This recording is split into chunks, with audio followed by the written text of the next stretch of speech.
என் நெஞ்சில் குடியிருக்கும்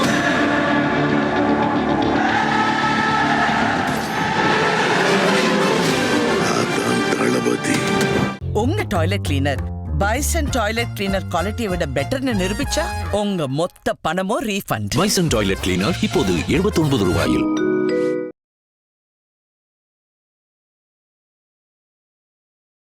தீ பரவிடுச்சே, நீதி பரவிடுச்சே அப்படின்னு சொல்லிட்டு பார்த்தோம்னா அப்படியே அங்கேயே கட்டாயி அப்படியே ஒரு மாதிரி டல்லாக ஆரம்பிச்சிருச்சு படம்.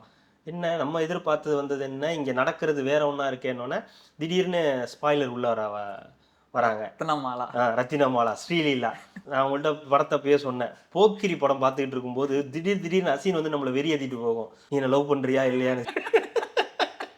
எம்ஜிஆரையும் காட்ட விருப்பம் இல்லை, காமராஜரையும் காட்ட விருப்பம் இல்லை, ஆனால் அண்ணாதுரையையும் கருணாநிதியை மட்டும் காட்டுறீங்க. அதுலேயும் பக்தவச்சலன்னு பேரும் சொல்ல மாட்டேங்க. பக்தவச்சலம் ஒரு டம்மி சிஎம்.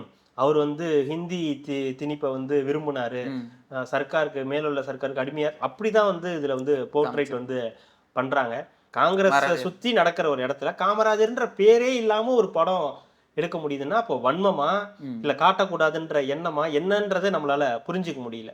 மொழிக்காக நடந்த ஒரு சம்பவம், அதுல என்னெல்லாம் நடந்துச்சு, அதுக்கு எதிரி என்னெல்லாம் மக்கள் கஷ்டப்பட்டாங்கன்றதெல்லாம் அதை பெருசா காட்ட முடியல. இந்த மக்கள் எவ்வளவு கஷ்டப்பட்டாங்க, இதுக்கு எவ்வளவு கஷ்டப்பட்டாங்கன்றதை தாண்டி இந்த மாணவர் அமைப்பு என்ன பண்ணாங்க, மாணவர்கள் அதையுமே வந்து வீரியமா சொல்ல முடியல. இப்போ சிவகார்த்திகேயனையும் ஜெயம் ரவியையும் வச்சு அந்த கதையை வந்து அப்படியே நகர்ந்த மாதிரி நீயா நானா போட்டு பார்த்துடலான்ற மாதிரி ஒரு இது.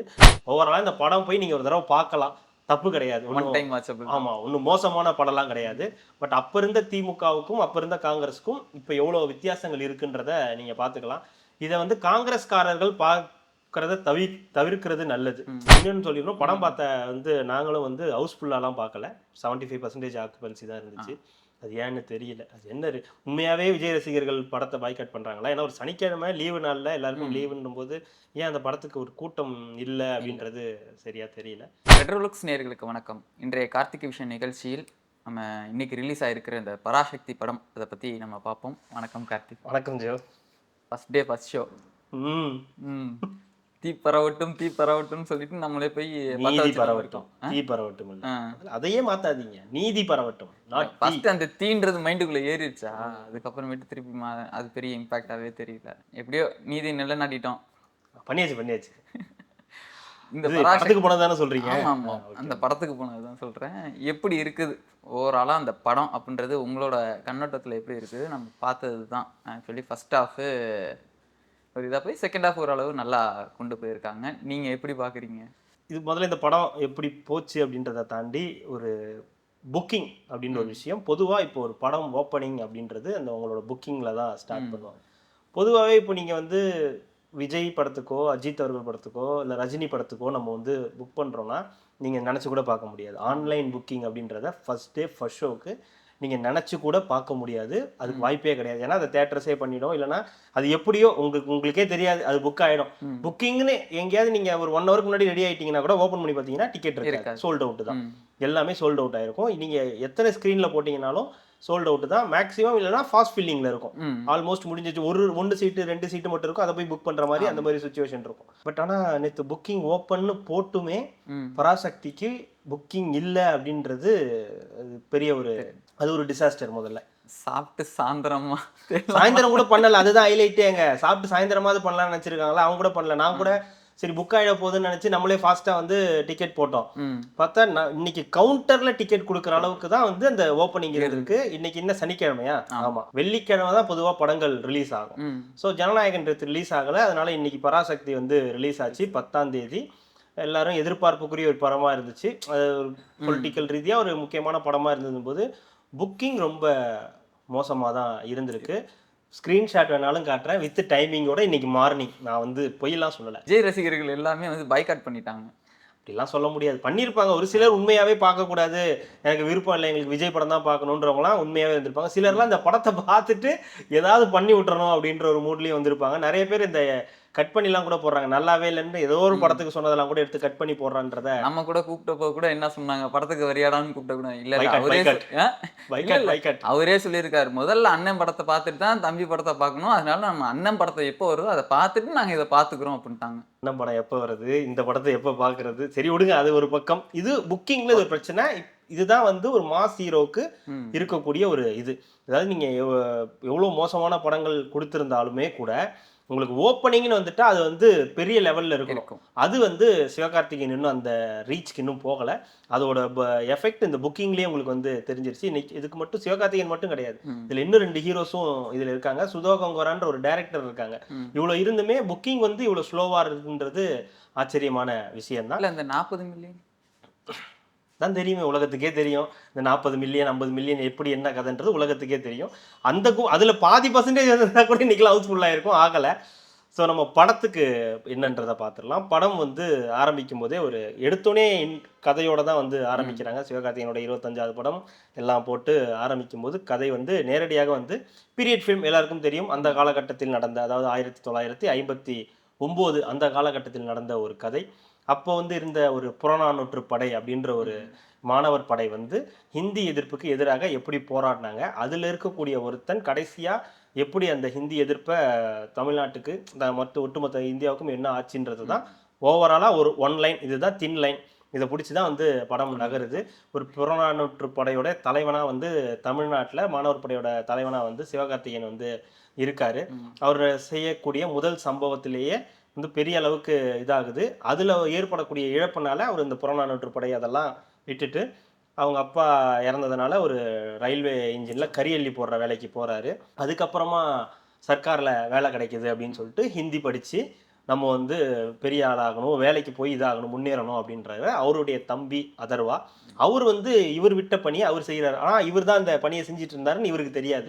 அதனால் அந்த பணியை இப்போ அவர் எடுத்து வந்து செஞ்சுக்கிட்டு இருப்பார். இப்படி இந்த படம் நகருது. ஃபர்ஸ்ட் ஆஃப் வந்து நெலிஞ்சி வளைஞ்சி அந்த இடத்துலயே எனக்கு ஒரு டவுட் வந்துச்சு. பச்சை குத்தி இருக்கிறது வந்து அதர்வா அப்பதான் பார்த்து தெரிஞ்சுக்கிறாரா, இவர் வந்து போராட்டத்துக்கு அப்புறம் புறநானூறுன்னு அந்த பச்சை குத்தி இருக்கிறத பார்த்ததுக்கு அப்புறம் தான் அவருக்கே தெரிய வருது. அதுக்கு முன்னாடி வரைக்கும் பச்சை குத்தினதை பார்க்கவே எதுவும் தெரியாது. இப்படியெல்லாம் கேட்கக்கூடாது, இதுதான் தவறான செயல்ன்றது. அதாவது அந்த இதெல்லாம் லாஜிக் மிஸ்டேக். நீங்க சொல்றதெல்லாம் லாஜிக் மிஸ்டேக்.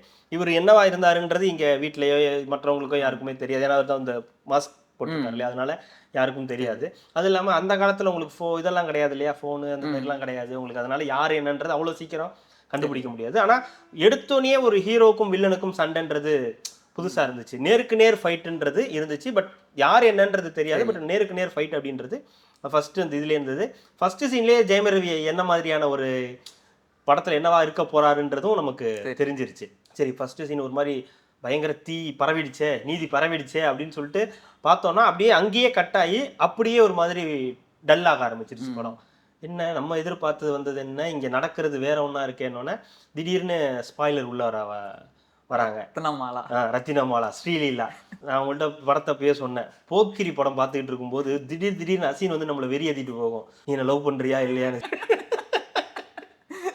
இது யாரை கொண்டு வந்து உள்ள விட்டது இல்லை, நல்லா போயிட்டு இருக்க படத்துல திடீர்னு வந்து லவ் போர்ஷன் எடுத்துட்டு வந்து வரும்போது ரொம்ப எரிச்சலா இருக்கும். ஏன்னா நீங்க லவ் படமா இருந்துட்டுனா அது பிரச்சனை கிடையாது. நல்லா போயிட்டு இருக்க படத்துல திடீர்னு வந்து லவ் போர்ஷனை வைக்கிறது அப்படின்றது இரிட்டேட்டிங்கா இருந்தது சார். அப்படியே ஒரு மாதிரி ஸ்லோவா போயிட்டு இருந்துச்சு. அப்புறம் ஒரு கட்டத்துல அண்ணன் தம்பிக்குள்ளார சண்டை ஜாலியா இது பண்றது அப்படியே போயிட்டு இருந்துச்சு. அதுக்கப்புறம் ஒரு இன்டர்வியூக்கு போவார் இல்லையா, அந்த சீன்ல அதுக்கப்புறம் மறுபடியும் படம் வந்து ஓகே ஏதோ ஒரு இடத்துக்கு நகருது அப்படின்றது தெரியும் போது அந்த இன்டர்வல் பிளாக் வருது. அது வந்து கொஞ்சம் நல்லா இருந்துச்சு. நீங்க அது கேட்கக்கூடாது, அங்க இருந்தவர் எப்படி திடீர்னு இங்க வந்தாருலாம் கேட்கக்கூடாது. டெல்லிக்கு போயிட்டு வரைக்கும் ஒருத்தனு வந்துடக்கூடாதுன்னு கடைசியில் பார்த்தோன்னா இங்கே கட்டி போட்டு அதர்வாவை அடிக்க போகும்போது அவர் அங்கேருந்து பாட்டில், நீ டெல்லியில் தானே இருந்து எப்படி அதுக்குள்ளே இங்கே வந்த, கருப்பு சட்டை அங்கே இன்டர்வியூவில் வெள்ளை சட்டை, இங்கே போராட்டத்துக்கு என்னென்ன இன்டர்வியூலேருந்து வரும்போதே உங்களுக்கு வந்து இந்த சட்டையை மாட்டிட்டு வருவாரா, வெள்ளை சட்டையே போட்டுட்டு வருவாரா, வரத்துக்குள்ளே இங்கே எல்லாம் இதாகிடுச்சு. ஒரு நாள் தள்ளி வந்தார், இதெல்லாம் கேள்வியாங்க. அதெல்லாம் ஒரு இதுங்க லாஜிக். கருப்பு ரிப்பனையே பிடிங்க வச்சுக்கேன், கருப்பு சட்டை மட்டும் எப்படிங்க இருக்கும். கருப்பு ரிப்பன் பிடுங்கினது இப்போ லேட்டஸ்ட்டாக கூட தான் நடந்துச்சு. முதல்வரோட நிகழ்ச்சிகள்ல கருப்பு துப்பட்டா போடக்கூடாது, எதிர்ப்பு தெரிவிக்க கூடாதுன்னு. அதுக்கெல்லாம் என்ன பண்ணுறது, இப்போ கருப்பு இப்போ இது கூட பருதா கூட போடக்கூடாதுன்னு வாங்க போல போகிற போக்க பார்த்தா இப்போ நடக்கிறதெல்லாம் பார்த்தா அப்படி ஒரு சுச்சுவேஷனில் இது இன்டர்வல் பிளாக் நல்ல ஒரு நல்ல ஓகே அடுத்து ஏதோ நடக்க போகுதுப்பா அப்படின்ற மாதிரி தான் வந்து இன்டர்வல் பிளாக் வந்து முடிஞ்சது. ஸோ இன்டர்வல் பிளாக் முடிஞ்சோடனே ஏதோ பெருசாக நடக்க போகுதுன்னு பார்த்தா மறுபடியும் ஒரு பாட்டை போட்டு இரிட்டேட் பண்ணி உங்களுக்கு என்னதான்டா பிரச்சனை, இந்த படம் பார்க்க வந்தது தான் இப்போ பிரச்சனைன்ற அளவுக்கு ஸ்டார்ட் பண்ணாங்க. பட் அதுக்கப்புறம் படம் வந்து மெல்ல மெல்ல மெல்ல மெல்ல ஸ்பீட் ஆயிடுச்சு. அந்த கிளாப்ஸ் மூமெண்ட் அப்படின்றது படத்தில் வந்து ரொம்ப கம்மி. ஃபர்ஸ்ட் ஹாஃப்லலாம் ஒன்றுமே இல்லை. ஸோ செகண்ட் ஹாஃபில் எண்டில் தான் வந்து அந்த கிளாப்ஸ் மூமெண்ட்டு இதெல்லாமே வந்து ஓரளவுக்கு இருந்துச்சு. அந்த இதெல்லாம் பார்க்க முடிஞ்சுது. ஒரு பீரியட் ஃபிலிம், ஒரு மொழிக்கான படம், மொழிக்காக இந்த மக்கள் எவ்வளோலாம் கஷ்டப்பட்டிருக்காங்க அப்படின்ற ஒரு வரலாற்றை எடுக்கக்கூடிய படம். ரொம்ப சேஃபாக என்ன பண்ணிட்டாங்க ஸ்டார்டிங்லேயே, இது வந்து கற்பனை, இது வந்து யாரையாவது உங்களுக்கு வந்து ஞாபகப்படுத்துச்சுன்னா அது வந்து எல்லாமே கற்பனை தான் அப்படின்றாங்க. எப்படி அண்ணாதுரை கற்பனையில் வர முடியும்? உங்களோட கற்பனைக்கு இது எப்படி கற்பனையாக முடியும்? முதல்ல அண்ணாதுரைன்னு நீங்கள் காட்டுறீங்க, சிஎம் அப்படின்னு சொல்லி அண்ணாதுரை அவர்களை காட்டுறீங்க. அது ஏன் நீங்கள் சிஎம் அண்ணாதுரையை காட்டுறதுக்கு முன்னாடி பக்தவச்சலன்னு காட்ட முடியல? இது வந்து ஓவராலாக இந்த படம் எப்படி இருக்குன்னு கேட்டிங்கன்னா ஒன் டைம் வாட்சபிள் தான், ஒன்றும் பிரச்சனை கிடையாது. சிவகார்த்திகேயன் இப்போ நம்ம அதுக்கு அப்படி படத்து ரீதியாக போகும்போது சிவகார்த்திகேயனுக்கு ஒரு நல்ல படம் தான்.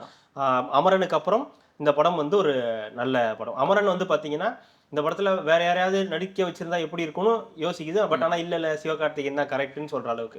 ஆனால் இந்த படத்தில் சிவகார்த்திகேயன் தவிர வேறு யார் நடிச்சிருந்தாலும் அந்த படம் அந்த எஃபெக்டை கொடுத்துருக்கும். சூர்யாவே இல்லை வேற யாரும் நடிச்சிருந்தாலுமே அது அப்படி தான் இருந்திருக்கும்.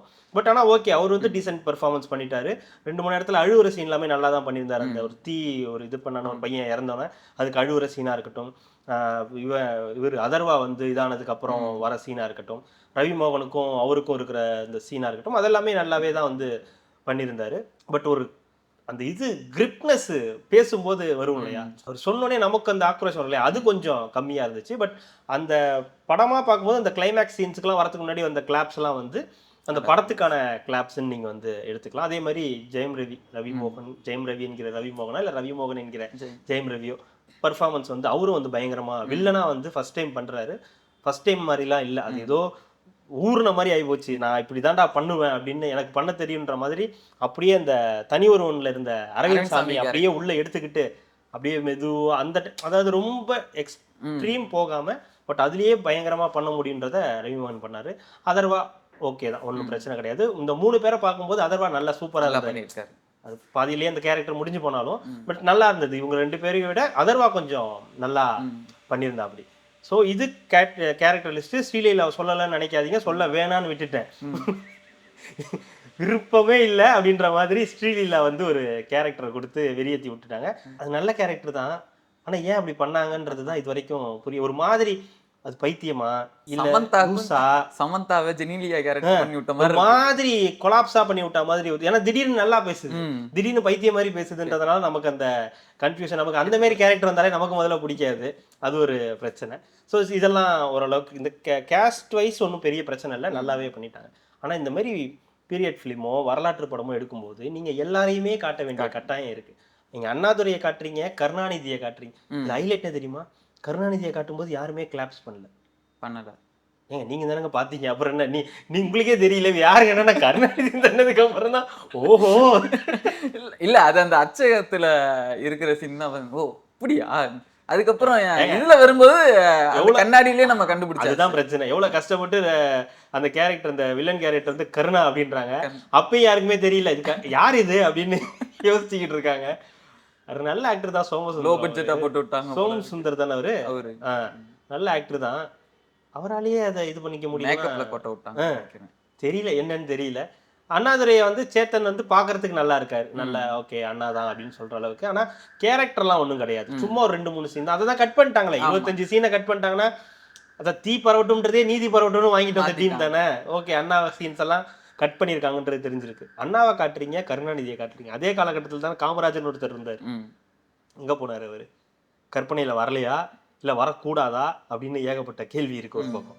இன்னொரு பக்கம் எம்ஜிஆர் அந்த காலகட்டத்தில் இருந்தார், அவரும் அப்போ நடிகராக அங்கே வந்து இருந்திருக்காரு, எல்லாமே நடந்திருக்கு. அப்போ அவரையும் காட்டலை. அப்போது எம்ஜிஆரையும் காட்ட விருப்பம் இல்லை, காமராஜரையும் காட்ட விருப்பம் இல்லை. ஆனால் அண்ணாதுரையையும் கருணாநிதியை மட்டும் காட்டுறீங்க. அதுலேயும் பக்தவச்சலன்னு பேரும் சொல்ல மாட்டேங்க. பக்தவச்சலம் ஒரு டம்மி சிஎம், அவர் வந்து ஹிந்தி திணிப்பை வந்து விரும்பினாரு, சர்க்காருக்கு மேலுள்ள சர்க்காருக்கு அடிமையார், அப்படிதான் வந்து இதில் வந்து போர்ட்ரேட் வந்து பண்ணுறாங்க. இது காங்கிரஸ் எப்படி எடுத்துக்க போறாங்கன்னு தெரியல. அந்த டைம்ல அப்படி ஒரு படத்துல ஒரு காமராஜர்ன்ற ஒரு கேரக்டரையே காட்டாம ஒரு படம் எடுக்க முடியும், காங்கிரஸ் சார்ந்த ஒரு படம் எடுக்க முடியும்ன்றது ஆச்சரியமா இருக்கு. காங்கிரஸ்காரங்க ஏற்கனவே இப்போ கொந்தளிப்புல தான் இருக்காங்க. இப்ப எண்ணெயை அடுத்து ஊத்திட்டாங்க. கண்டிப்பா எனக்கு தெரிஞ்சு எண்ணெய் எல்லாம் பெட்ரோல் கொல்லி வச்சாச்சு. ஸ்ட்ரைட்டா வச்சிட வேண்டியதான். ஏன்னா நீங்க உண்மைதானே, இப்ப வரலாறுன்னு சொல்லும்போது நீங்க அதெல்லாம் நீங்க சொல்லிதானே ஆகணும். இப்ப காமராஜர் என்ன பண்ணாரு, அந்த மொழி போராட்டத்துல காமராஜரோட நிலைப்பாடு என்னவா இருந்துச்சு. இந்திரா காந்தியை காட்டுறீங்க, இந்திரா காந்தியை காட்டுற நீங்க அப்போ காமராஜரை காட்டியிருக்கணும்ல. அப்போ அங்க ஒரு எம்பி இருக்காருன்னு சொல்றீங்க, அந்த எம்பி இருக்காருன்னா அப்போ இந்த காமராஜருக்கு அவருக்கும் ஏதாவது ஒரு இடத்துல காமராஜர்ன்ற பேரு, காங்கிரஸை சுத்தி நடக்கிற ஒரு இடத்துல காமராஜர்ன்ற பேரே இல்லாம ஒரு படம் எடுக்க முடியுதுன்னா அப்போ வன்மமா இல்ல காட்டக்கூடாதுன்ற எண்ணமா என்னன்றதை நம்மளால புரிஞ்சுக்க முடியல. ஸோ ஓவராலா இந்த படம் வந்து போரிங்லாம் கிடையாது. இந்த மொழிக்காக என்ன நடந்தது அப்படின்றத சொல்றதுக்காக. ஆனா அதுவுமே 2 பேருக்கு உள்ள அந்த ஒரு பிரச்சனை மாதிரியே கொண்டு போயிட்டாங்க. அது ஒரு பிரச்சனை. அதாவது இது ஒரு மொழிக்காக நடந்த ஒரு சம்பவம், அதுல என்னெல்லாம் நடந்துச்சு, அதுக்கு எதிரி என்னெல்லாம் மக்கள் கஷ்டப்பட்டாங்கன்றதெல்லாம் அதை பெருசா காட்ட முடியல. இந்த மக்கள் எவ்வளவு கஷ்டப்பட்டாங்க, இதுக்கு எவ்வளவு கஷ்டப்பட்டாங்கன்றதை தாண்டி இந்த மாணவர் அமைப்பு என்ன பண்ணாங்க, மாணவர்கள் அதையுமே வந்து வீரியமா சொல்ல முடியல. இப்போ சிவகார்த்திகேயனையும் ஜெயம் ரவியையும் வச்சு அந்த கதையை வந்து அப்படியே நகர்ந்த மாதிரி நீயா நானா போட்டு பார்த்துடலான்ற மாதிரி ஒரு இது கிளைமேக்ஸ் வரைக்கும் அது நடந்துச்சு. கிளைமேக்ஸ்ல ரயில்வே ஸ்டேஷன்ல வந்து இந்திரா காந்தி இருக்கிற மாதிரியும் அப்போ வந்து சிவகார்த்திகேயன் அந்த இது மொத்தமா அவங்க சொன்ன அந்த சவாலை வந்து செஞ்சு முடிச்ச மாதிரியும் சில சம்பவங்கள்லாம் நடந்தது. இதுல நம்ம புரிஞ்சுக்க வேண்டியது, இந்த ஹிந்தி எதிர்ப்பு அப்படின்றது இப்பவும் நம்ம ஊர்ல வந்து இருக்கு. அதோட போராட்ட வடிவம் வேணா மாறி இருக்கலாம், ஆனா ஹிந்தி எதிர்ப்புன்றது நம்ம ஊர்ல இருக்கு. ஹிந்தி எதிர்ப்பு அப்படின்றது திணிப்புக்கான எதிர்ப்பு. ஹிந்தி எதிர்ப்பு எங்களுக்கு வந்து ஹிந்தி வேணாம் அப்படிலாம் சொல்லலை. ஏன் ஷாருக் கானை ரசிக்கிறவங்க இன்னமும் நம்ம ஊர்ல இருக்க தான் செய்யறாங்க. ஷாருக் கானை வச்சு நம்ம ஆளுங்க படம் பண்றாங்க, ஷாருக் கான் இங்க வந்து படம் பண்ணுவாரு, ஹிந்தி ஆட்கள் இங்க வந்து படம் பண்றாங்க அப்படிங்கும்போது அதுல எதிர்ப்பு இல்லை. அந்த மொழியே எங்க மேல திணிக்காதீங்க. அது அப்போ எவ்வளோ ஒஸ்டா இருந்துச்சு, மொழிக்காக அந்த அரசாங்கம் என்னெல்லாம் மோசமானதெல்லாம் வந்து பண்ணியிருக்காங்க, அப்போ இருந்த காங்கிரஸ் என்னெல்லாம் மோசமா பண்ணியிருக்குன்றத இதை காட்டுது. ஸோ இப்போ இருக்கிற பாஜக எப்படி நம்ம மேல வந்து மதத்தை திணிக்குதுன்றத இன்னும் ஒரு 1959னா ஒரு 50-60 வருஷம் ஆச்சா. அப்போ அந்த படம் வந்து 60-70 வருஷம் இருக்கும். ஸோ அதுக்கப்புறம் இப்போ வந்து 75 வருஷம் கழிச்சு தான் பாஜக என்ன மாதிரி பண்ணுதுன்றது ஒரு படம் எடுக்க முடியும். சுதா கங்கோர பேத்தியோ பேரனோ வந்து படம் எடுக்கணும். அப்பதான் அது வந்து நமக்கு தெரியும் நாங்களாம் எவ்வளவு போராடி இருக்கோம். ஆமா, நாங்க வந்து யூடியூப் சேனல் வச்சு எவ்வளவு போராட்டம் பண்ணியிருக்காங்க, மோடிக்கு எதிராகவும் அமித்ஷாக்கு எதிராகவும் இதுக்காக ஹிந்திக்கு எதிராகவும். இப்பயும் ஹிந்தி எதிர்ப்பு பிரச்சனை அப்பப்ப வரதான் செய்யுது. ஆனா அப்ப இருந்த அந்த வீரியம் இருக்கு இல்லையா, இப்ப இல்ல. ஏன்னா அப்போ திமுக இருந்த நிர்வாகிகள் அண்ணாதுரை கருணாநிதி எல்லாம் எதிர்த்தாங்க, எல்லாம் பண்ணாங்க. ஆனா இப்போ உங்க ஸ்கூல்லயே வந்து குற்றச்சாட்டியா தானே நீங்க ஹிந்தி எதிர்க்கிறீங்க, அப்போ உங்க பள்ளிகள்ல ஹிந்தியை வைக்காதீங்க, சிபிஎஸ்சின்றீங்க, உங்க இஷ்டத்துக்கு நீங்க சொல்றீங்க அது சிபிஎஸ்சி கல்வி திட்டம், அதுல நம்ம கொண்டு வரல, அதுவே ஹிந்தி இருக்கு அப்படின்னு. ஹிந்தி படிக்கிறவங்க படிக்க போறாங்க, ஆனா நீங்க தானே எதிர்க்கிறது, தடுக்கணும்னு நினைக்கிறது நீங்க தான். அது இருக்கோ இல்லையோ அதை வச்சு நீங்க அரசியல் பண்றீங்க அப்படின்றதுதான் இங்க இருக்கக்கூடிய விஷயம். வரலாற்றுல நிறைய தவறுகள் வந்து நடந்திருக்கு, அதெல்லாம் இவங்க சரியா சொல்லலை. அதுல அண்ணாதுரை இல்ல, மற்ற கேரக்டர் இல்ல, எம்ஜிஆர் அவர்கள் இல்லை அப்படின் போது இதை ஒரு பக்கமா எடுத்துட்டு ஆக்சுவலி திமுக ப்ரொபகண்டாவா இதை எடுத்துட்டு போகணும் அப்படின்ற மாதிரியும் ஒரு இது நடந்திருக்கு. ஓவராலா ஒரு படத்தை பார்க்கலாம், வாட்சபிள் தான், ஒன்றும் பிரச்சனை கிடையாது. ஃபர்ஸ்ட் ஹாஃப் மட்டும் கொஞ்சம் தூங்குறதுனா தூங்கிக்கிங்க, ஒன்றும் பிரச்சனை இல்லை. தூங்குனாலும் எந்த இதுவும் மாற்றமும் இல்லை, புரியும் உங்களுக்கு, இயல்பாவே புரியும். ஃபர்ஸ்ட் ஹாஃப் வேணா போய் தூங்கிக்கிங்க, செகண்ட் ஹாஃப் இழிச்சு பாருங்க, ஓரளவுக்கு படம் வந்து கொஞ்சம் விறுவிறுப்பாக தான் போகும். அதுதான் ஓவராலா பராசக்தியோட தீ பரவுச்சான்னு கேட்டிங்கன்னா செகண்ட் ஹாஃப்ல தான் பற்ற வச்சிருக்காங்க. அது கொஞ்சமா அப்படியே பரவி இருக்கு, ரொம்பலாம் முழுக்க பரவலை, ஓரளவுக்கு. சாரி, நானே தீ பரவுன்ட்டு. நீதி பரவிச்சான்னு கேட்டீங்கன்னா 1964 நல்லா பரவி இருக்கு, இப்ப பாதிதான் பரவி இருக்கு, மீதி பரவல. அப்படிதான் இருக்கு படம். ஜனநாயகன் வந்திருந்தா இந்த படம் அப்படின்னு ஒரு கேள்வி வரும். அதெல்லாம் ஜனநாயகன் பாட்டுக்கு ஜனநாயகன் ஓடி இருக்கும், இது பாட்டுக்கு இது ஓடி இருக்கும். ஜனநாயகன் வந்திருந்ததுன்னா பராசக்தி ஃபுல்லா இருக்கும், ஜனநாயகன் வராததுனால பராசக்தி ஃபுல்லாகாம இருக்கு, அதுதான் பிரச்சனை. ஸோ அடுத்தடுத்து வருவாங்க. படம் ஓவராலா நல்லா இருக்கு, போய் ஒரு படமா பார்க்கணும்னா பார்க்கலாம். வரலாறு ரீதியா பார்க்கணும்னு நினைக்காதீங்க, வரலாறு ரீதியா பார்த்தா நிறைய கேள்விகள்லாம் இருக்கும். சிவகார்த்திகேயன், ஜெயம் ரவி இவங்களோட நடிப்பெல்லாம் நல்லா இருக்கு, மியூசிக் நல்லா இருக்கு. பாட்டு மட்டும் அந்த செகண்ட் ஹாஃப் வந்து ஸ்டார்ட் ஆன ஒரு பாட்டு இருக்கு, அந்த பாட்டெல்லாம் வந்து தடுத்து நிறுத்தி இருக்கலாம். இந்த ரத்னமாலா எங்க ஆமா, அந்த ரத்தினமாலா பாட்டெல்லாம் தடுத்து நிறுத்தி இருந்திருக்கலாம். அதுவும் கிளைமேக்ஸ்ல பாத்தீங்கன்னா திக்கி பேசுறவங்க பாத்தீங்கன்னா கீழே பார்த்துட்டு இந்த பணத்தை பார்த்துட்டு எரிக்கிறத பார்த்துட்டு வரும் பாருங்க ஒரு வீரியம், தூய தமிழ்ல. அப்படி சந்திரமுகில கங்கா பேசல, திடீர்னு தெலுங்கு பேசல, அது பேய்ங்க, பேயோ பிசாசோ எப்படி பேய்னா கூட உங்களுக்கு வந்து தெலுங்கு பேசும், அது அது பேசும். பேய் கிடையாது. அதுக்கு இருந்ததுக்கு பேர் ஏதோ என்னமோ பர்சனாலிட்டி, ஆமா, மல்டி அந்த மாதிரி ஏதோ ஒரு பிரச்சனை, அதனால அது பேசுச்சுன்னு சொல்றாங்க. இதுக்கு என்ன பிரச்சனை? பணத்தை பார்த்தோன்னே தமிழ் உனக்கு சரளமா வருது அப்படின்னு. அதையும் வந்து ஒரு தெலுங்கு கேரக்டரா வச்சாரு பாத்தீங்களா ஆமா. சிதோ கங்காரா. தெலுங்கு கேரக்டர் தமிழுக்கு எப்படி அது இந்த மாதிரி ஏதாவது கேட்டுருவாங்களேன்னு சொல்லிட்டு செகண்ட் ஹாஃப்ல அதுக்கு ஒரு விளக்கமும் கொடுத்திருந்தாங்க. என்னதான் நான் தெலுங்குல நான் வந்து பிறந்திருந்தாலும் நான் வளர்ந்தது எல்லாமே இந்த ஊர் தான், நாளைக்கு தெலுங்கு தான் தாய்மொழியா இருக்கணும்னு சொல்லி இது பண்ணாலும் நான் வந்து போராடுவேன் அப்படின்னு சொல்றது சுதா கங்காரா. அந்த கேரக்டர் கிடையாது, சுதா கங்காரா தான் அப்படி வந்து சொல்றாங்க. அதனால நீங்க வந்து சுதா கொங்காரா அப்படின்றதுனால வந்து தப்பா நினைச்சிடக்கூடாது. அவங்களும் தமிழ் அப்படின்னு இந்த நாட்டுக்கு சொல்ல வராங்க. ஆமா, ஓவராலா இந்த படம் போய் நீங்க ஒரு தடவை பார்க்கலாம், தப்பு கிடையாது.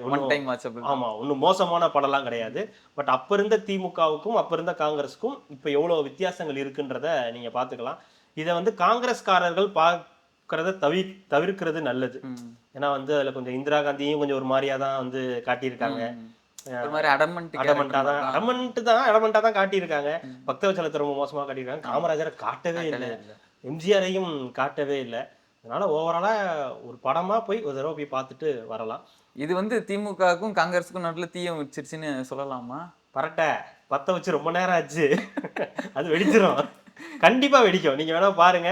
இதுல காமராஜரை காட்டாதது கண்டிப்பா பிரச்சனை வரும். ஏன்னா அந்த காலகட்டத்துல காமராஜர்னு ஒருத்தர் இருந்தார்ல, இல்லைன்னா நீங்க காட்டாம இருந்திருக்கலாம். அட்லீஸ்ட் ஏதாவது ஒரு சீன்ல எங்கேயாவது நீங்க காட்டி இருந்திருக்கலாம். ஏன் காட்டவே இல்லைன்னு தெரியல, இல்ல அதையும் கட்டில தூக்கிட்டாங்களான்னு தெரியல. இல்ல அவரை பத்தி ஏதோ அவதூறு பேசுனதுக்கு தான், காமராஜரை பத்தி அவதூறா பேசினாருன்னு சொல்லிட்டு ஒரு பிரபல யூடியூபரை வந்து இதா பேசியிருக்காங்கன்னு சொல்லிட்டு போராட்டம்லாம் இப்போ பண்ணியிருக்காங்க. அவங்க பேத்தி வந்து தாவேக்கால இணைஞ்சதுக்கு அப்புறமேட்டு இந்த போராட்டம்லாம் பண்ணியிருக்காரு. அவரை வந்து கைது நடவடிக்கை பண்ணி ஆகணும் அப்படின்னு. பிரபலமா சரி, சந்தோஷம். பண்ணிட்டு போறாங்க, அதனால ஒன்றும் பிரச்சனை கிடையாது. ஓவராலாக பராசக்தி மூவியை போய் பார்க்கலாம், பிரச்சனை இல்லை. பட் வரலாறு தெரிஞ்சுக்கணும் தயவு செய்து போகாதீங்க, ஒரு படம் பார்க்கணும்னு போங்க. கண்டிப்பா அடுத்த ஜனநாயகன் எப்போ வருதுன்னு தெரியல, அதுக்காக வெயிட் பண்ணிக்கிட்டே இருக்கோம். அது வந்ததுக்கு நம்ம அதை பத்தி பேசணும். இதுக்கு முன்னாடி ஜனநாயகன் ஆடு வந்துரும்ல, பராசக்தி ட்ரெயிலர் வந்துரும் பேசுறது வேணா ஜனநாயகன் இது பராசக்தியா இருக்கலாம், ஆனா அதுக்கு முன்னாடி நான் வந்துட்டதுக்கா இதுவே வரும். இன்னொன்னு சொல்லிடணும், படம் பார்த்த வந்து நாங்களும் வந்து ஹவுஸ்ஃபுல்லாலாம் பார்க்கல, 75% ஆக்குபன்சி தான் இருந்துச்சு. அது ஏன்னு தெரியல, அது என்ன உண்மையாவே விஜய் ரசிகர்கள் படத்தை பாய்காட் பண்றாங்களா? ஏன்னா ஒரு சனிக்கிழமை லீவு நாள்ல எல்லாருக்கும் லீவுன்னும் போது ஏன் அந்த படத்துக்கு ஒரு கூட்டம் இல்லை அப்படின்றது சரியா தெரியல. அடுத்த ஷோ மேபி ஏதாவது ஃபுல் ஆகுதா என்னன்னு தெரியல. அதான் ஃபர்ஸ்ட் இந்த ரிவ்யூ எப்படி வருது, நல்லா இருக்குதுன்னா போகலாம், இல்லைன்னா அப்படியே விட்டுறலான்ற ஒரு முடிவில் இருந்திருப்பாங்க போல இருக்குது. சகல வரட்டும் என் அடியை பார்த்தது இல்லையே. அதே மாதிரி கேமியோ வந்து இப்போ வர படங்கள் எல்லாமே வந்து பார்த்தீங்கன்னா கேமியோ வந்து ரொம்ப இம்பார்ட்டண்ட்டாக மாறிடுச்சு. இப்போ கூலியில் வந்து பார்த்தீங்கன்னா அமீர் கான் கொண்டு வந்திருப்பாங்க, அப்புறம் இவரெல்லாம் கொண்டு வந்திருப்பாங்க, நிறைய பேரை கொண்டு வந்திருப்பாங்க. அதுக்கு முன்னாடி ஜெயிலரில் வந்து ஜெயிலரில் கூட நீங்கள் வந்து ஏற்றுக்கலாம், மோகன்லாலாக இருக்கட்டும், சிவானாவாக இருக்கட்டும், இவங்க எல்லாமே நல்ல அது வந்து செகண்ட். ஆனால் இதில் வந்து கேமியோ பெஸ்ட்டு எனக்கு தெரிஞ்சு. ஒரு 10 செகண்ட் தான் ஒருத்தர் ஒரு கேமியோ பண்ணியிருப்பார், ஒரு ஆக்டர். பட் அதுக்கு அவ்வளோ கிளாப்ஸ், அவ்வளோ இம்பாக்ட் இருந்துச்சு. எதுக்குமே இல்லாத கிளாப்ஸ் அவருக்கு மட்டும்தான். ஆமா, உண்மையாவே நான் சொன்ன கிளாப்ஸ்ன்றது அங்கதான். இப்போ சிவானாவது 2 இடத்துல வருவார், 2 சீன் கிட்ட அந்த படத்துல ஜெயிலர்ல வருவாரு. அவருக்கு ஒரு அந்த பிஜிஎம் போட்டதுக்கு அப்புறம் ஒரு கிளாப்ஸ் வரும். பிஜிஎம் கிடையாது, ஒண்ணுமே கிடையாது, ஒரு சின்ன ரோல் தான். பட் ஆனா இம்பாக்ட்ஃபுல்லான ரோலு. ஒரு எனக்கு தெரிஞ்சு ஒரு 10 செகண்ட் தான் இருக்கும்னு நினைக்கிறேன். பயங்கரமான கேமியோ. அது மாதிரி இன்னொரு கேரக்டர், இந்த வர கேரக்டருமே அது கூட ஓகே, அவங்களுக்கு கூட எனக்கு தெரிஞ்சு. பட் ஆனா அந்த ஆக்டருக்கு அந்த ஒரு கைத்தட்டுன்றது அவருக்காக வந்துச்சா? சிவகார்த்தியனுக்கு கூட வரல. உண்மையாவே ஓப்பனிங் சீன் சிவகார்த்தியன் கூட எவனும் கைத்தட்டல அந்த அளவுக்கெல்லாம். வெசில் ஜோசப்புக்கு தான் வந்துச்சு. அது அப்படியே கேரக்டர் நீங்க அழகா அந்த பேரை சொல்லிட்டு போயிட்டீங்க. சரி, ஓகே.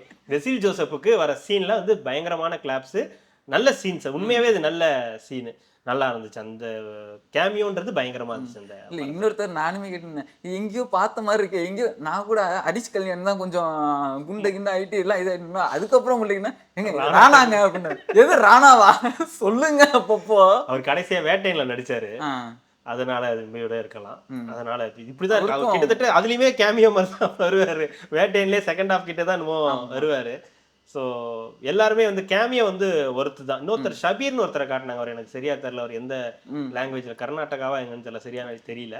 பட் ஆனா வெசில் ஜோசப்போட அந்த கேமியோன்றது ஒர்த் டியூட் அப்படின்னு சொல்லலாம். ஒரு 10 செகண்ட் தான்னாலும் அப்படி வைங்கடா கேமியோவை, சும்மா வெறிய தூக்கிட்டு எந்த நேரமும் எவனையாவது கூட்டு நாய் பிடிக்க விடுறது, வாக்கிங் கூட விடுறது, சும்மா இல்லாம பாவம் நல்ல மனுஷன், அந்த மனுஷனை கூட்டு வந்து இங்க நாய் வாக்கிங்க விட்டு தேவையில்லாம 10 செகண்ட் தான் வரணும், இல்ல 1 நிமிஷம் வரணும் ஒரு கேமியோ. அதோட இம்பாக்டை கிரியேட் பண்ணிட்டு போயிட்டே இருக்கும். நல்ல அந்த கேமியோ வரைக்கும் சுதா கங்காராவை பாராட்டலாம். அந்த கேரக்டருக்கு பேசில் ஜோசப்பை சூஸ் பண்ணதுன்றது அது ஒரு கமாண்டோ அந்த ஒரு இதுல இருக்கும்போது இல்ல ஒரு செகண்ட் தானே, அவ்வளவுதான். அது முடிச்சிட்டு அதுக்கு கிளாப்ஸை வாங்கிட்டு போயிட்டு இப்போ ஒட்டுமொத்த தமிழ் ஆடியன்ஸுக்கு எல்லாருக்கும் தெரிஞ்சிடும்ல இவர் யாரு என்னன்ற ஒரு விஷயம் ஒரு 10 செகண்ட்ல தெரிஞ்சிருதுல. அது சூப்பரா இருந்துச்சு. அந்த கேமியோட செலக்ஷன் செமையா இருந்துச்சு. நல்லா கண்டிப்பாங்க. அடுத்த ஒரு நிகழ்வு இதை பத்தி விவாதிக்கலாம். மிக்க நன்றி. மகிழ்ச்சி. என் நெஞ்சில் குடியிருக்கும்